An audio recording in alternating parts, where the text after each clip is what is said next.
Good morning, dancers. I am so proud of you for so many of you completing so many of these challenges. It's been wonderful to see your beautiful choreography. It's been great to see your hilarious photos, and I've been inspired by the strength challenge videos and the consistency videos. Very, very impressed with you all, and so excited to see this week's challenges. So thank you for participating. This video is for the week Tuesday, April 7th to Monday, April 13th. So you have to get these challenges in by next Monday at 5 p.m. I know that it's hard not to know what's around the corner dealing with quarantine life, and but this is an opportunity to focus on the present and practice that, which is something we should be doing anyway. This is very important for a ballet dancer, and I know that because I struggle with this. There have been many times that I've been dancing, sometimes even on stage, which is embarrassing, and started thinking too far ahead in a dance, which caused me to make a silly mistake that I really could have avoided. These are uncertain times, but one thing is very certain: we will have a fabulous show, and so I just challenge you to stay present with the quarantine life and not let the future get you down. And don't worry about next week. The Bible says in Matthew 6:34 that tomorrow will worry about itself. And so just focus on being a boss at these challenges and making me and you super, super proud. And text your friends in class to remind them to complete these challenges. It'll be really good for them. Even if your real motive is just getting them to post a hilarious picture so that you have blackmail material for later. So, first, creativity challenge. For level 1, did you know that I make up new moves all the time? Then to keep track of them, I have to give them names. Sometimes they get quite silly. I've got a move called cloud arms. I've got another move called starvation pose. And of course, the one you all know, penguin walk. You can make up moves too. Try some things out and see how they look. Then have your mom video you and see which moves, and then watch the video and you can see which moves you like the best. So your challenge is to make up a new move, name it, video it, and then send it to me, and I will judge it. Now, levels 2, 3, and 4, you probably know that ballet has very strict rules, but you might not know that those rules are actually made to be broken. Breaking creative rules on purpose is part of what makes a choreographer great. Just make sure that there is a good reason to be breaking them. So here are some reasons why I break the rules while choreographing. 1, to show a person's negative emotions in a bigger way. Sometimes ballet just doesn't say falling apart or angry or sad like modern dance does.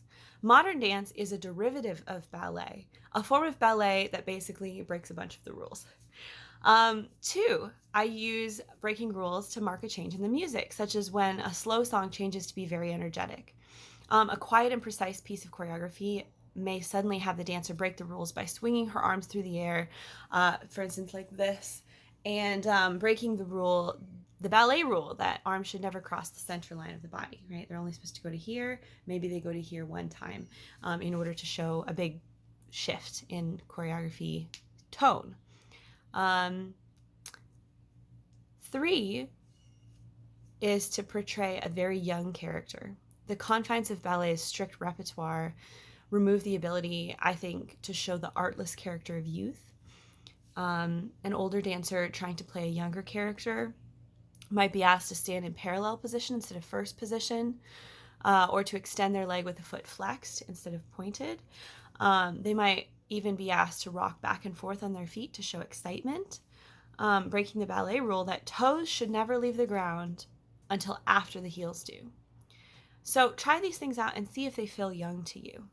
So here's your challenge. Levels 2, 3, and 4. Pick a 30-second piece of music, choreograph it following the list of ballet rules that I will say in one moment, and you got to follow them completely, except you want to break one rule in only one way, or at only one time. So if you pick one rule and you break it a few times, that's fine. But you can't pick a bunch of rules to break.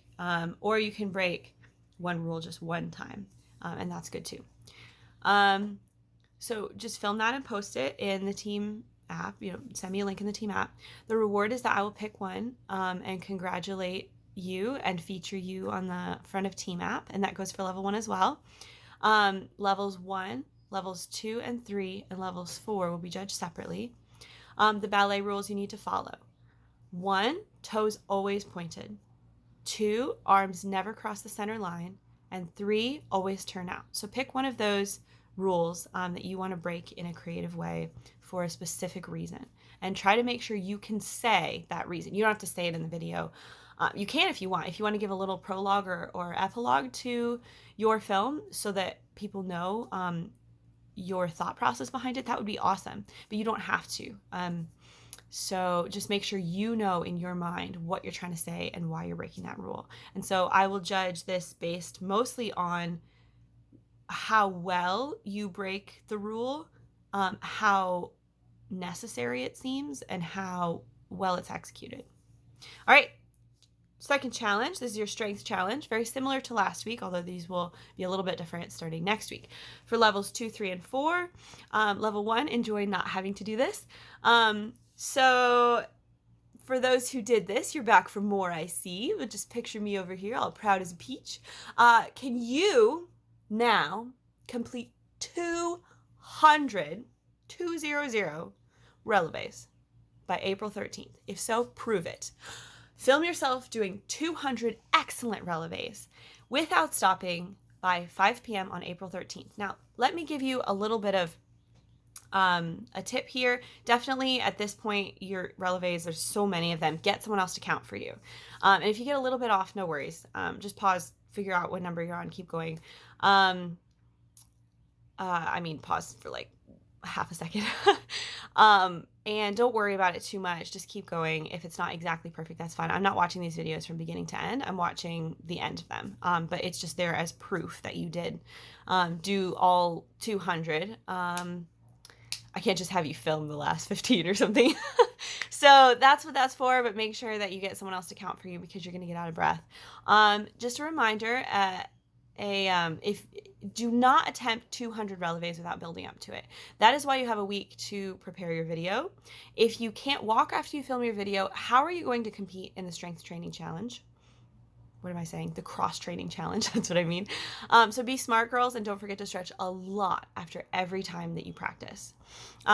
Don't fall behind. Only those who compete in this challenge are eligible to compete in the next strength challenge, and there will be 4 total. Now, the reward, of course, is that all who complete all 4 of these will be given a nice big candy bar of their choosing when we come back for classes. So the third challenge for this week is the cross training challenge. It's similar to last week, but a little bit of a twist. This week I want to see you challenge someone else in your household to work out with you. So pick a cardio activity and do it for at least 20 minutes.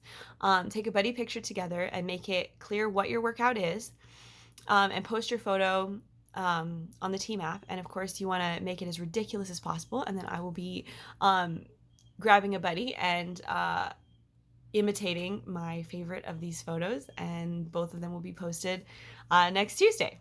So, fourth challenge is the consistency challenge.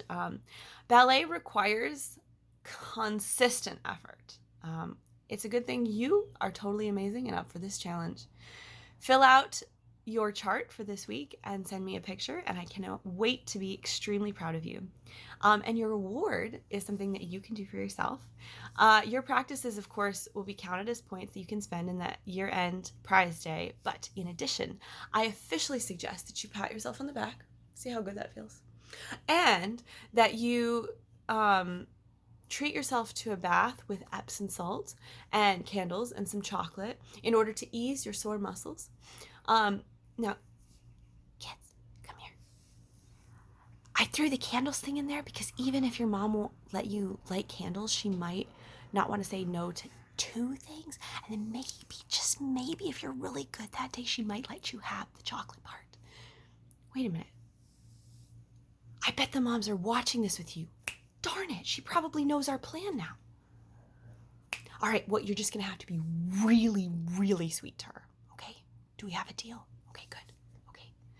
All right, and that is it. Those are your challenges for the day. So super excited to reward and post about those who have won the challenges. I'll be getting that out shortly to you. And I love you all and am so proud of you and cannot wait to be dancing with you again.